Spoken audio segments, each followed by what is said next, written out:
Saudara, lalu bagaimana pengusaha Indonesia merespons dinamika tarif AS? Kita langsung tanya kepada Ketua Umum Apindo, Sinta Wijaya Kamdani. Selamat pagi, Bu Sinta. Selamat pagi, Pak Yan. Bu Sinta, Anda yang sempat ikut ke Washington DC kala itu dan juga melihat bagaimana dinamikanya. Menurut Anda, sebetulnya apa sih dampak kesepakatan tarif RI dan juga Amerika Serikat terhadap daya saing produk ekspor Indonesia ke pasar Amerika? Ya, jadi mungkin kita perlu melihat latar belakang ya, kenapa pentingnya adanya perjanjian ART ini ya, Agreement Reciprocal Tariff ini buat Indonesia. Karena kalau kita lihat pada saat Liberation Day kan tadinya Indonesia dikenakan sampai dengan 32% itu ya, tarif reciprocal. Nah, kita mesti melihat produk-produk apa yang kena imbasnya dari tarif ini. Mungkin yang salah satu yang kami perhatikan adalah yang industri padat karya Indonesia ya, karena tekstil, garment, sepatu, furniture itu sangat terdampak karena ekspornya sangat besar ke Amerika. Jadi contohnya tekstil garment itu hampir 61% ekspor ke Amerika. Jadi kalau misalnya itu dikenakan tarif yang begitu tinggi, tentunya kita melihat kompetitor kita dapat tarif seperti apa untuk kita bisa tetap berdaya saing. Kita harus mendapatkan tarif yang lebih kompetitif. Nah, kenapa ini penting? Karena contohnya seperti tekstil garment itu dia membuka lapangan pekerjaan yang sangat besar, penyerapan lapangan pekerjaan besar. Jadi itu hampir imbas 2,7 juta pekerja. Jadi kalau kita ada penurunan demand karena ekspor ke Amerika, tentunya akan mempengaruhi lagi sektor ini gitu. Sama juga dengan sepatu, furniture dan lain. Jadi disinilah kenapa kami merasa penting bahwa kita punya Indonesia-Amerika punya kesepakatan sehingga kita bisa mendapatkan reciprocal tarif yang lebih rendah, sehingga tidak mempengaruhi demand pasar ekspor kita ke Amerika. Jadi yang pertama itu dari sisi lapangan pekerjaan.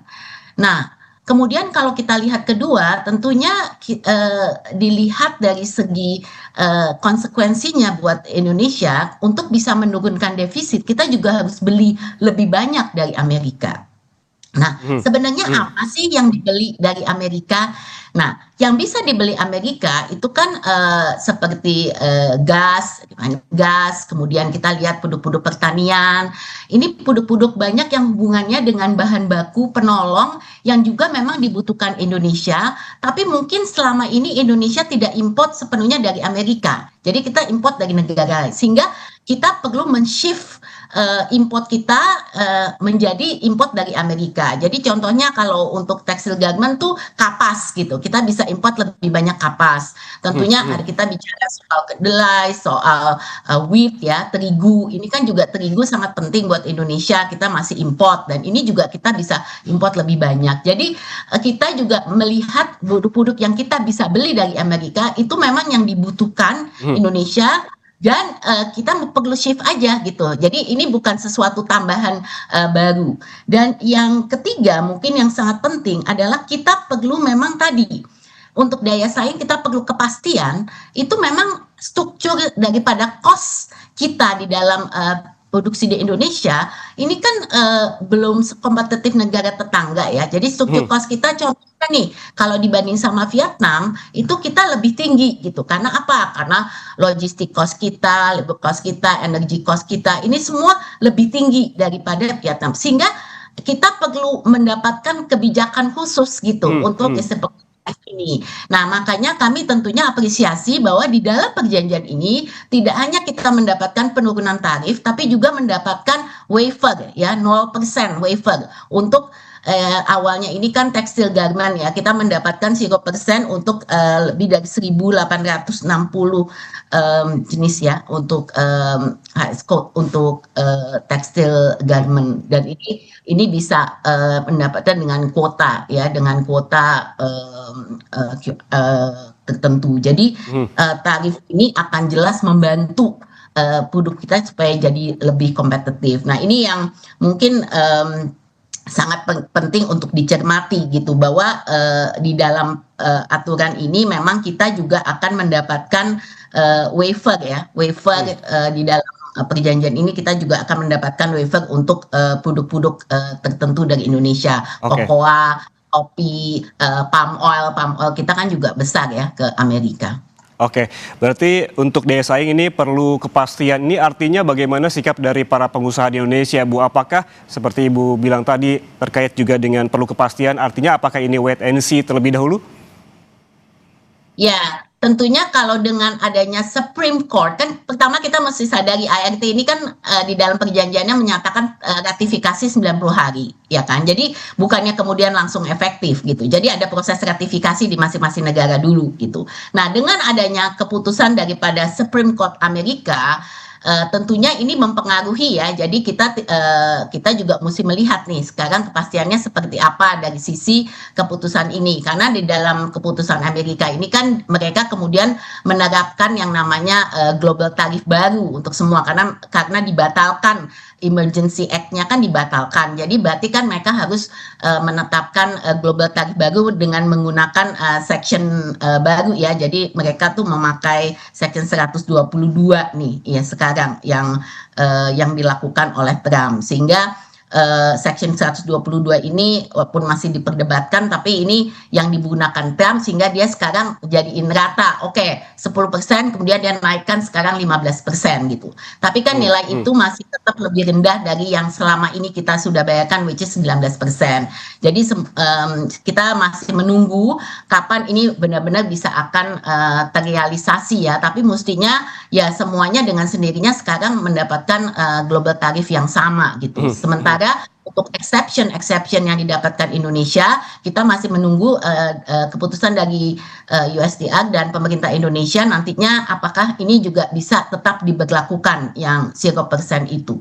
Oke, Bu Sinta, kalau kita melihat dinamikanya seperti yang kita bahas sebelumnya di tahun lalu bahwa Amerika menerapkan tarif dagang 32%, kemudian diturunkan setelah ada negosiasi ke 19%, kemudian MA Amerika Serikat ini membatalkan dan Trump kembali mengemukakan soal tarif 10% dan meningkatkan lagi menjadi 15%, artinya lebih rendah dibandingkan kesepakatan kita sebelumnya di 19%. Ini menurut Anda menguntungkan bagi Indonesia atau justru banyak risiko karena yang ditawarkan oleh Indonesia kepada Amerika juga cukup banyak?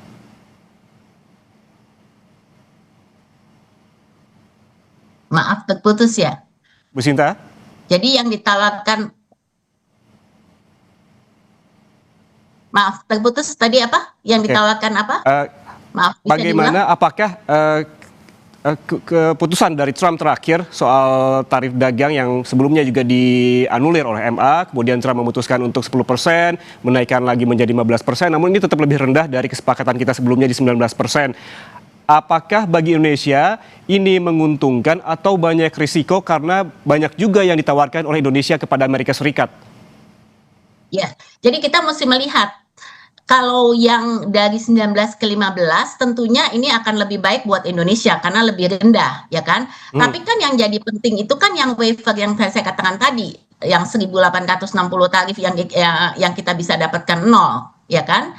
Nah, ini dan juga yang textile garment. Nah, ini tentunya kesepakatan ini tidak hanya menurunkan tarif yang 19% itu, tapi juga ada kesepakatan lain yang juga dua pihak. Jadi dengan kata lain, Amerika juga tentunya mendapatkan banyak dari Indonesia, bukan hanya Indonesia yang mendapatkan dari Amerika gitu. Jadi pada akhirnya ya pasti ada perimbangan karena nggak mungkin cuma satu pihak yang dapat gitu. Nah sekarang kita mesti melihat konsekuensinya dengan apa yang diberikan kepada Amerika itu seperti apa. Makanya saya tadi menyebutkan mengenai apa yang kita harus beli dari Amerika, kemudian kita juga mesti melihat nanti dari segi NTB-nya ya kan, non tariff barrier yang juga disampaikan dari Amerika gitu. Nah banyak hal seperti ini yang saya rasa perlu penjelasan lebih detail ya dari pemerintah kepada masyarakat karena saya lihat banyak sekali misperception atau mungkin salah pengertian juga gitu. Jadi kita mesti ada kejelasan sebenarnya apa sih konsekuensi daripada apa yang didapatkan Amerika. Nah pada keseluruhan saya tetap melihat bahwa ini dengan adanya perjanjian dagang ini ya yang kita sudah sepakati, tentunya Indonesia juga mendapatkan satu preferensi. Kenapa? Karena Amerika itu juga bisa banyak misalnya contohnya ya ada section 301 itu yang namanya investigasi negara ya untuk unfair trade. Jadi kalau kita tidak punya perjanjian dagang seperti ini, itu bisa saja Amerika menunjuk negara mana saja untuk diinvestigasi dan mendapatkan tarif yang jauh lebih tinggi untuk unfair trade. Jadi dengan kita paling tidak kita terlindungi dengan adanya perjanjian dagang ini. Section 301 mestinya tidak aplikasi kepada Indonesia lagi gitu. Nah, ini yang hal-hal semacam ini yang mungkin perlu penjelasan lebih lanjut ya. Yang pasti buat Indonesia saat ini, buat pelaku usaha, kita memang perlu kepastian gitu. Karena tentunya dinamika di Amerika ini berubah-ubah sangat membingungkan. Tapi prinsipnya kan kita sudah punya satu perjanjian dan tidak mungkin Amerika kemudian semena-mena saja tidak juga menghargai apa yang sudah disepakati. Namun kesempatan buat Indonesia untuk mengevaluasi kembali selama 90 hari ini. Karena kan 90 hari itu proses ratifikasi. Jadi kalau ada masukan-masukan, ada yang keberatan dan lain-lain, ini kan masih berproses gitu. Ini belum akhirnya. Kalau kita melihat juga bahwa ada yang bilang begitu Bu, wah yang dilakukan oleh pemerintah Indonesia ini terlalu reaktif terkait dengan tarif dagang dibandingkan negara-negara lain, negara-negara di ASEAN, negara tetangga begitu. Apakah menurut Bu Sinta tarif baru ini cukup kompetitif dibanding negara pesaing, at least katakanlah seperti Vietnam atau Meksiko? Namun jangan dijawab dulu Bu, seusai jeda kami kembali, tetaplah bersama kami di Kompas Bisnis.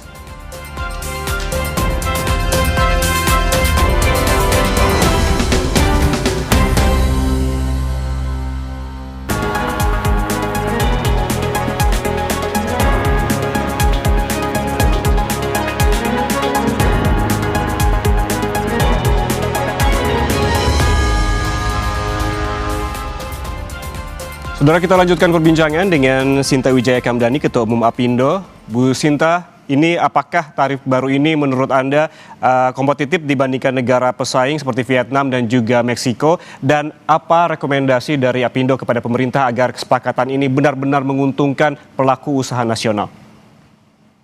Ya. Jadi ya kalau kita lihat memang saat ini kan Vietnam belum mendapatkan perjanjian ya. Jadi dengan kata lain kita belum bisa melihat persisnya nanti finalnya bakal seperti apa perjanjian bentuknya seperti dengan Vietnam. Tapi yang bisa kita lihat adalah pada saat ini apa yang bisa dilakukan Indonesia. Jadi memang sejak awal pelaku usaha juga dilibatkan dalam proses ini untuk diminta masukan-masukannya. Paling tidak tentunya kami tidak tahu persis isi dari detail legalitasnya, tapi kita dilibatkan untuk memberikan masukan-masukan. Nah, jadi prinsipnya kalau kita lihat mengenai competitiveness atau daya saing, memang tarif ini kalau kita bicara soal ekspor ini memang tadi saya katakan memegang peranan sangat penting karena dalam struktur biaya di Indonesia ini tentunya dasar biaya kita saja kalau dibandingkan dengan Vietnam kan Indonesia lebih tinggi ya. Jadi kalau kita tarifnya bisa kita tong lebih rendah, tentunya ini akan sangat membantu.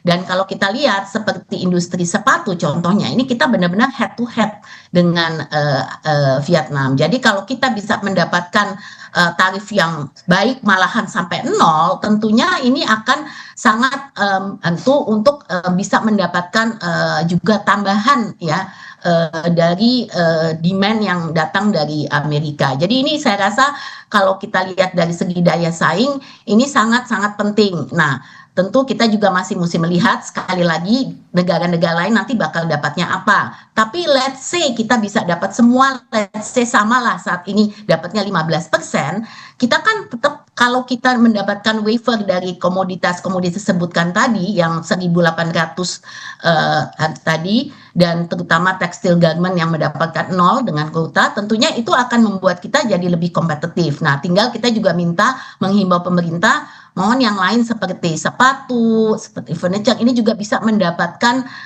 tarif yang lebih baik ya. Malahan kita harapkan kalau sepatu juga bisa sampai sama seperti kondisinya seperti tekstil garment bisa mendapatkan 0. Jadi ini mungkin belum selesai prosesnya. Kita tetap mengimbau pemerintah untuk terus bisa menjajaki kesempatan untuk kita bisa mendapatkan waiver itu. Nah, tentunya buat Amerika, what's in it for them ya kan? Mereka juga kita mesti menyampaikan satu model bisnis yang juga bisa menguntungkan buat pihak Amerika. Jadi Indonesia ini kan sebenarnya bisa menjadi hub juga ya untuk kita bisa produksi lebih banyak dan juga bisa menguntungkan Amerika. Nah, kalau kita melihat dari sisi apa nih yang berikutnya nih yang penting ya, saya rasa yang nomor satu kita perlu ada memang kepastian tadi. Nah, oleh karenanya pemerintah Indonesia kami harapkan segera mendapatkan kepastian dari pemerintah Amerika dengan persyaratan yang seperti waiver tadi itu bisa tetap diberlakukan gitu, walaupun Supreme Court membatalkan Emergency Act-nya, karena Emergency Act itu kan mempengaruhi yang tarif reciprocal tarifnya yang 19%-nya ya, tapi harapan kami waiver yang 0% ini tetap bisa diberlakukan gitu. Nah, kemudian kita juga memang perlu untuk menganalisa lebih jauh secara detail legal consequences-nya gitu. Nah, ini yang saya rasa bersama-sama kita juga mesti melihat apa saja sih yang sudah dijanjikan kepada Amerika itu, bagaimana pengaruhnya lebih jauh kepada Indonesia. Yang kami lihat yang paling penting adalah bahwa kita juga mau menarik tentunya investasi lebih banyak dari Amerika gitu. Jadi ini juga tidak hanya masalah kita mau beli lebih banyak atau kita mau ekspor lebih banyak, tapi kita juga mau bagaimana hubungan strategic partnership ini dengan Amerika bisa terus berlanjut gitu, sehingga lebih deepening dari investasi yang juga kita Amerika bisa masuk ke Indonesia. Dan ini juga dibutuhkan sekali lagi saya rasa sosialisasi ya. Ini sangat penting menurut saya sosialisasi untuk masyarakat, karena banyak sekali tadi perbedaan pendapat mengenai hasil daripada ART ini. Oke, sosialisasi diperlukan dan lagi-lagi juga yang diperlukan selain itu soal kepastian dari pemerintah Amerika Serikat. Terima kasih Ketua Umum Apindo Sinta Wijaya Kamdani atas waktunya bersama kami di Kompas Bisnis. Sehat selalu, Bu. Terima kasih.